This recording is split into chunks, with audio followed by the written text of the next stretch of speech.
She stared into the mirror, brush trembling in her hand, face half-shadowed by the flickering candlelight. Her body was broken. Again. The pain didn't scream anymore. It had settled into something worse. Silence. And yet, she painted. Blood seeped beneath her corset, and still, she painted. Alone, bedridden, bones shattered, her spine like a cracked porcelain plate. But still, she painted. The world only saw a woman with dark eyebrows and vibrant colors. But behind every stroke was war. A war with her body. A war with fate. A war that would make her immortal. This is a story of Frida Kahlo. Not just a painter, not just a woman, but a soul that dared to turn pain into poetry. And by the end of this story, you'll understand why Frida didn't just survive. She revolutionized the meaning of strength. Born in 1907 in Coyoacan, Mexico, Frida Kahlo arrived in a country trembling on the edge of revolution. Her father, Guillermo, was a German photographer. Her mother, Matilde, a deeply religious mestiza. But their household was not warm. Frida's real refuge came from books and imagination. At the age of 6, polio crippled her right leg. It grew thinner than the other. Children called her names. She started wearing long skirts, long before they became iconic. While others danced, Frida limped. While others laughed, she read medical books, studied anatomy, and dreamed, not of boys or dresses, but of becoming a doctor. But fate had other plans. At 18, Frida had a boyfriend, Alejandro. On September 17, 1925, they boarded a bus together after school. It was supposed to be a short ride home, but then, crash. A steel handrail impaled her pelvis. Her spine was crushed in 3 places. Her collarbone, ribs, leg, shattered. Her uterus, pierced. Doctors gave up. They thought she wouldn't survive. But Frida did. She emerged from death with a soul screaming to be heard. Bedridden for months, encased in a full-body cast, Frida couldn't move. Her mother installed a mirror on the ceiling above her. They brought her paints. She painted herself. Not out of vanity, but because she had no other subjects. Her self-portraits weren't about beauty. They were raw, grotesque, surreal. They screamed without sound. "I paint myself," she said, "because I am so often alone, and because I am the subject I know best." Frida, now recovering, took her paintings to Diego Rivera, Mexico's most renowned muralist. He was 20 years older, political, passionate, a genius. He saw her art and said, "You have an unusual energy of expression, a real artist's honesty." They became lovers, then husband and wife. But love didn't mean peace. Their relationship, volcanic, explosive, beautiful, and full of betrayal. Diego cheated, frequently, including with Frida's sister. Frida retaliated, with affairs of her own. She even had a rumored romance with Leon Trotsky.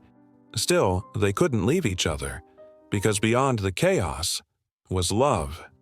Wild, strange, unbreakable love. Frida's health never recovered.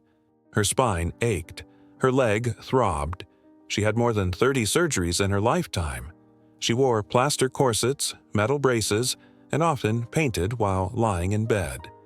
And then, the miscarriage. She had always wanted to be a mother, but her body couldn't hold life.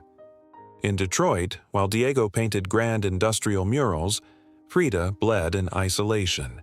The miscarriage broke her heart. She painted her pain, again. Henry Ford Hospital, a haunting self-portrait of a bleeding woman, tangled in medical instruments and a fetus floating in space. It was grotesque, raw, honest.